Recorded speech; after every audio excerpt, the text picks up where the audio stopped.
The Russian Empire in 1914. In 1914, Tsar Nicholas II ruled Russia and its empire. So, in the year 1914, the name of the person is Tsar Nicholas II. He ruled Russia and the whole area which come under the Russia.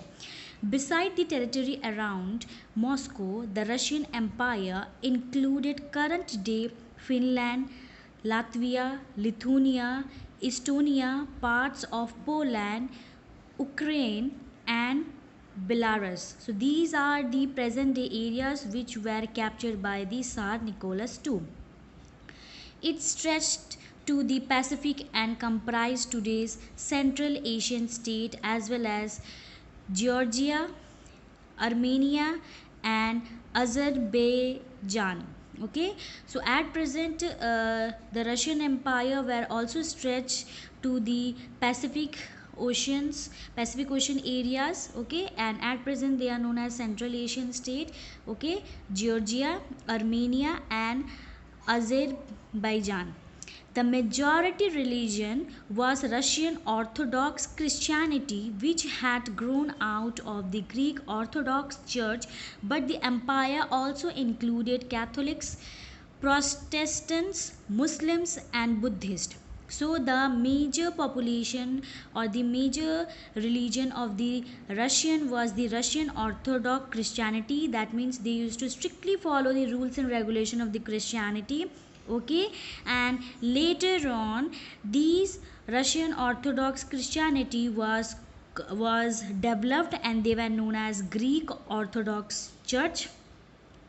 Okay, but in the Russia, not only the Russian Orthodox Christianity was present, there were other religion which the people follow. They were Catholics, Protestants, Muslims, and Buddhists. As you can see in this picture in page number 30. Okay, so this picture is all about the map shows the Russian Empire and the European countries at war during the First World War. So these are the you can say Russian Empire and the European countries, especially at the First World War. Okay, so these area are the central powers during the First World War. Okay, and the green portions are the Italians, that means allied powers, one power, and these are the second power which were fought in the First World War. Okay, and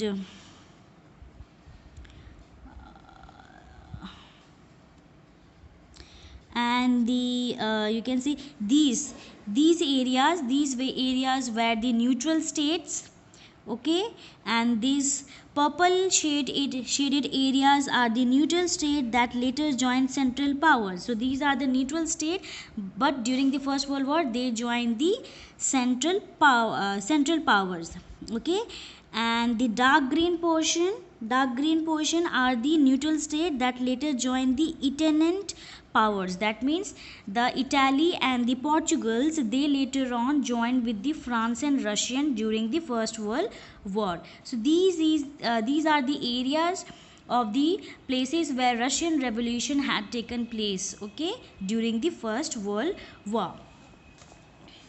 Next topic is economy and society. At the beginning of the 20th century, the vast majority of Russian people were agriculturists. So during the beginning of the 20th century, the majority section of the Russian people, they were agriculturists, that means farmers. About 85% of the Russian Empire population earned their living from agriculture. So about 85% of the population of the Russian Empire, they earned their livings from the agriculture sector. This proportion was higher than in most European countries. So according to the other areas which are included in the European countries, these percentage was highest, that means 85%. For instance, in France and Germany, the proportion was about 40% and 50% respectively. So, as compared to the France and Germany, Russian, they have the 18% of the population who earn their living from the agriculture.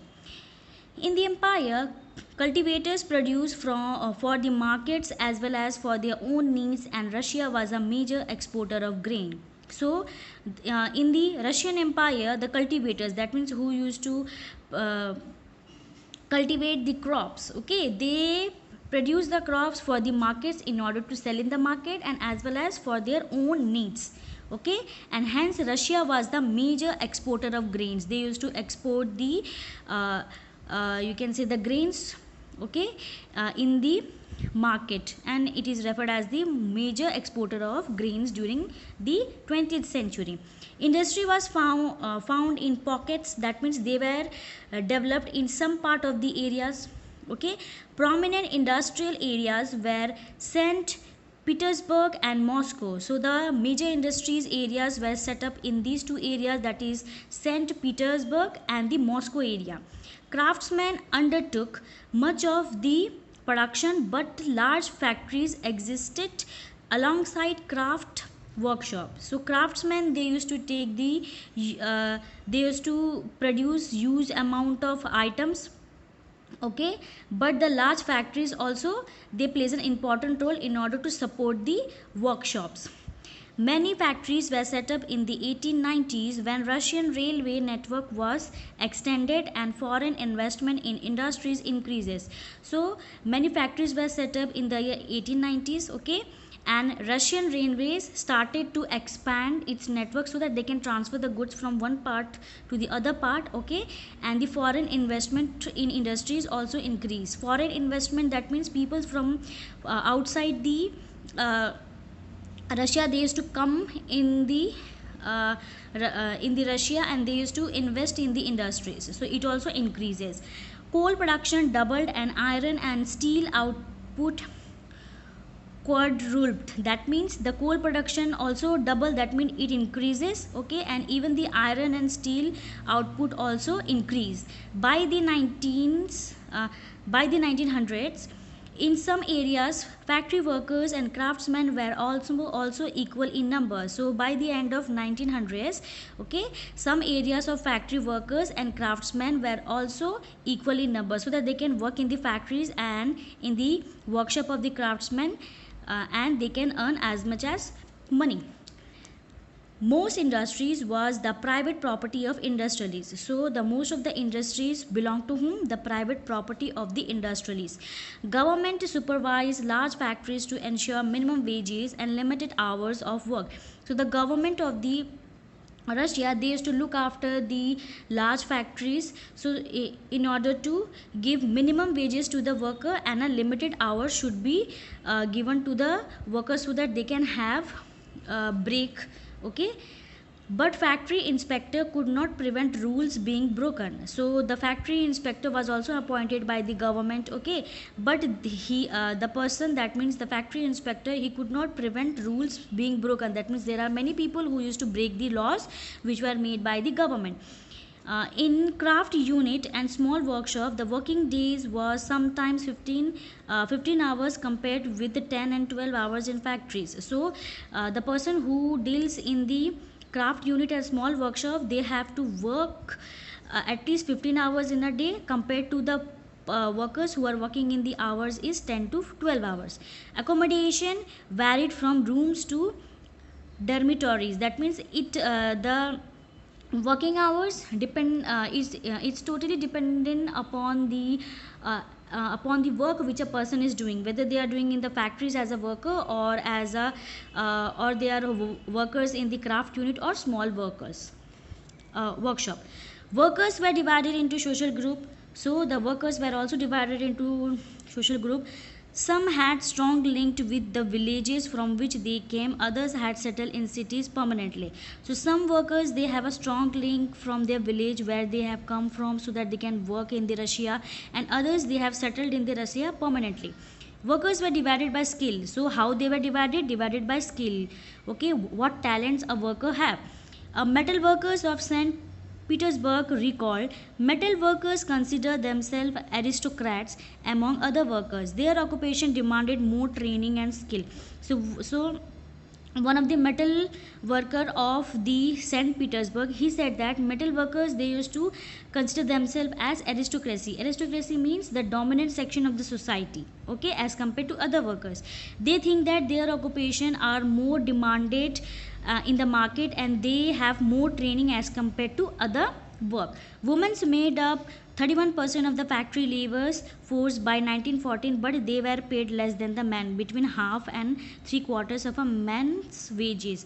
So even women also plays an important role in the factory as a in the form of labor by the 1914, but their salary was very less as compared to the men. For example, the whatever the man wages is, okay, the half price, or you can say three quarter of the man's salary was given to the woman. Division among workers showed themselves in dress and manners too.